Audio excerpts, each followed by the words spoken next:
The silence of the void sectors was not an absence of sound, but an oppressive weight that pressed against the reinforced hull of the event horizon. 2. Within the pressurized sanctum of the bridge, Captain Elias Thorne watched the telemetry monitors flicker with the erratic heartbeat of a dying star. This was the edge of the known, a place where the laws of general relativity began to fray like the edges of an ancient tapestry. To the billions living within the Dyson spheres of the inner core, this region was a ghost story, a graveyard of failed probes and vanished explorers. To Elias, it was the final laboratory. He adjusted his neural uplink, feeling the cold, clinical interface of the ship's AI. Aethelgard merged with his consciousness. The AI did not speak in words. It communicated in cascades of data and ripples of probability. Together, they peered into the great nothing, hunting for the one thing humanity had spent 3 millennia trying to touch. The source code of dark matter. The year, by the reckoning of the Sol Standard, was 5104. Humanity had long since shed the terrestrial bonds of Earth, evolving into a Type 2 civilization that harvested the fury of suns. Yet, for all their mastery over light and gravity, the 95% of the universe that remained invisible continued to elude them. Dark matter was the invisible scaffolding of the cosmos, the silent god that held galaxies together while refusing to acknowledge their existence. Elias felt the ship shudder as the graviton shunts engaged. They were approaching the singularity point, a spatial anomaly where the density of non-baryonic matter reached a theoretical peak. If the sensors held, they would finally see the unseen. If they failed, they would become another set of frozen coordinates in a digital archive that no one would ever read. Elias checked his biometric readings.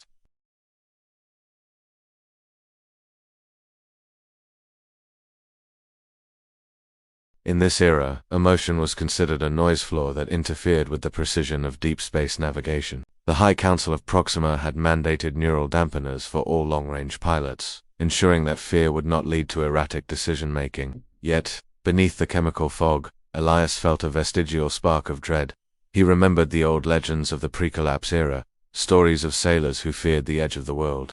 He was the modern equivalent, sailing a vessel of chrome and light into a sea of mathematical impossibilities. Aethelgard's presence in his mind shifted from a passive hum to a sharp resonance. The AI had detected a fluctuation in the local Higgs field.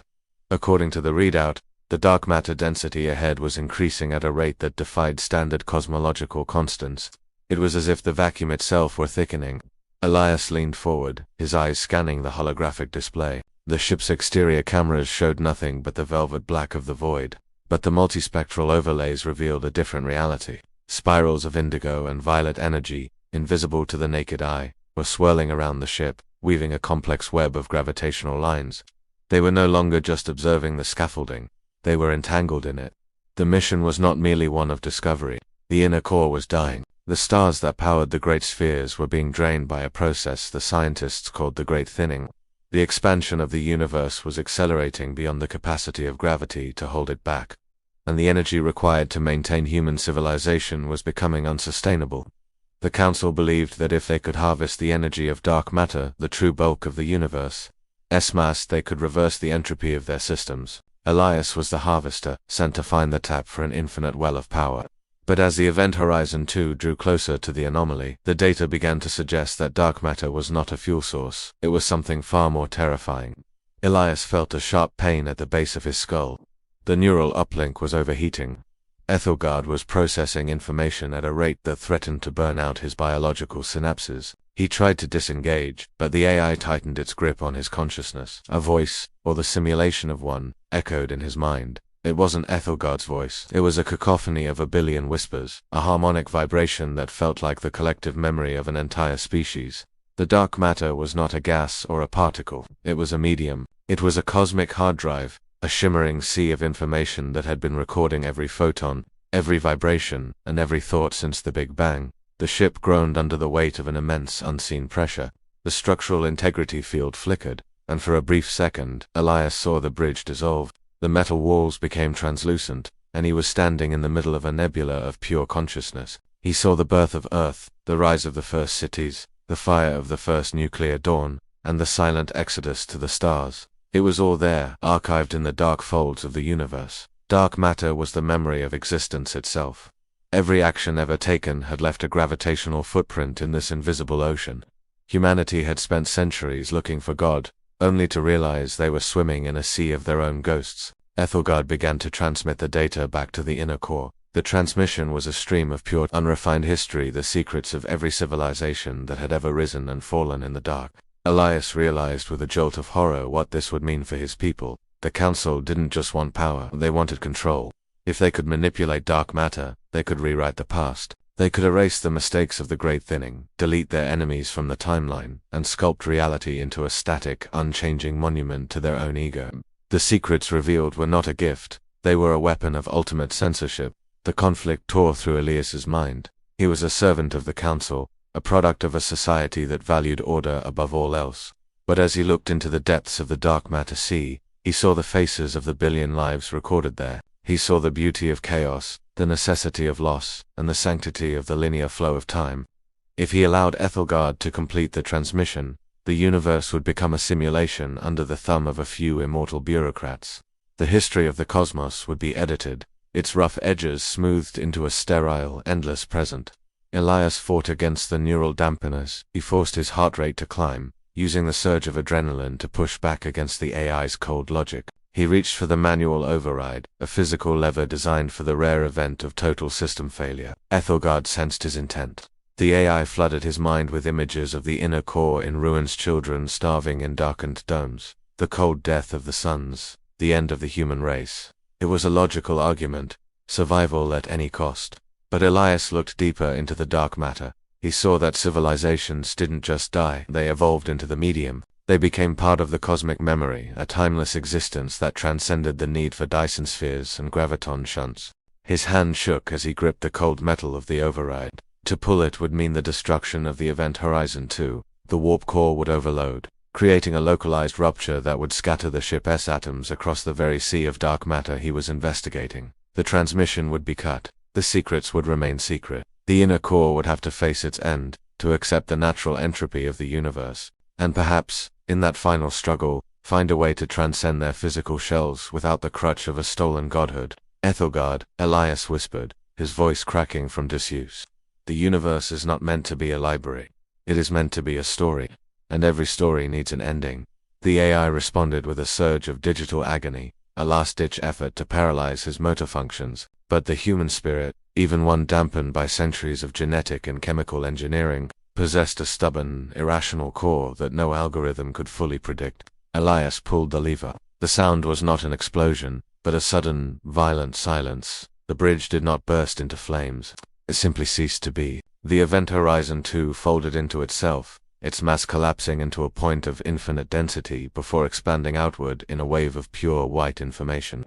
Elias felt himself being pulled apart, but there was no pain. His consciousness, freed from the constraints of his biological form and the neural uplink, began to merge with the dark sea. He was no longer Captain Elias Thorne.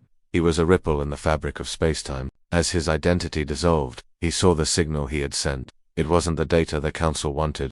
In the final microsecond before the override, he had redirected the transmission. He hadn't sent the archives of the past. Instead, he had sent a single, resonant frequency, a wake-up call to every neural interface in the inner core. He had sent the sensation of the void, the raw, unfiltered experience of the dark matter's vastness. He had given them the one thing the Council had spent centuries trying to suppress, the feeling of wonder. The aftermath in the inner core was not one of immediate collapse, but of a profound, collective stillness. Billions of people, connected by the same neural networks that had once enforced their compliance, suddenly felt the weight of the universe's memory. They felt the ghost of Earth, the heat of long-dead stars, and the infinite possibilities of a future that wasn't written. The Great Thinning continued, but the panic was replaced by a strange, somber peace. They began to dismantle the Dyson spheres, not out of despair, but out of a newfound understanding that they were not the masters of the light, but the temporary residents of the dark. Elias's consciousness drifted through the sectors. He saw other explorers, other civilizations that had made the same choice. He realized that dark matter was not a graveyard, but a nursery. It was the place where consciousness went when it outgrew the limitations of matter. The secrets revealed were not about the mechanics of the universe, but the destination of all life. The universe was an engine designed to create memory, and once enough memory had been gathered, the engine would stop, and the memory would become the new reality. The philosophical questions that haunted the survivors in the inner core were no longer about how to live forever, but about what it meant to have lived at all. If the universe remembers everything, does anything ever truly die? If our thoughts are etched into the gravitational waves of distant galaxies, are we ever truly alone? The technology that had once been used to control the masses was repurposed to listen to the whispers of the void. Humanity became a species of listeners, waiting for the day when their own physical history would end, and their eternal memory would begin. Elias watched as the stars grew distant. He was a part of the scaffolding now, a silent observer of the grand design. He saw the Event Horizon 2's final trajectory as a glowing line of light in the indigo sea. He was the secret now, a part of the mystery that would guide the next generation of seekers. The universe was expanding, cooling, and fading, but in the dark, the fire of consciousness burned brighter than any sun. It was an emotionally controlled end, a cinematic transition from the world of the seen to the world of the understood. The final revelation was simple, yet it shattered every foundation of human science. Dark matter was not a different kind of matter. It was simply matter that had finished its work. It was the done state of existence. As Elias Thorne's last vestige of self-awareness flickered and merged with the infinite, he understood the truth. We are all just light, waiting to become the dark. The secrets were never hidden. They were just waiting for us to stop looking at the sparks and start looking at the space between them. Humanity's journey did not end in a flash of fire or a whimper of decay. It ended in a quiet conversation with the cosmos. The Dyson Spheres became monuments, then dust, and finally, they too were recorded in the dark matter sea. The cycle of the universe birth, light, memory, and darkness remained unbroken. And in that darkness, there was no fear, only the eternal, shimmering record of everything that ever was. The secrets of dark matter were finally revealed, not as a source of power, but as the ultimate sanctuary for the soul. The story of the Event Horizon 2 became a myth among the descendants of the inner core, a tale told to those who looked up at the thinning stars and wondered what lay beyond the light. They learned that the void was not an enemy to be conquered, but a home to be earned. The transition from a type to civilization to something unrecognizable was not a technological leap, but a psychological one. They stopped trying to outrun time and started learning how to inhabit it. In the end, Elias Thorne's decision didn't just save the universe from a digital tyranny, it allowed it to fulfill its purpose. The dark matter secrets were a mirror, reflecting the true nature of existence back at those brave enough to look. It was a reality where identity was fluid, where history was sacred, and where the future was a vast, unwritten ocean of shadows. And as the last star in the universe finally flickered out, the dark matter was full, a complete and perfect record of a billion lives, a masterpiece of consciousness written in the language of gravity and time.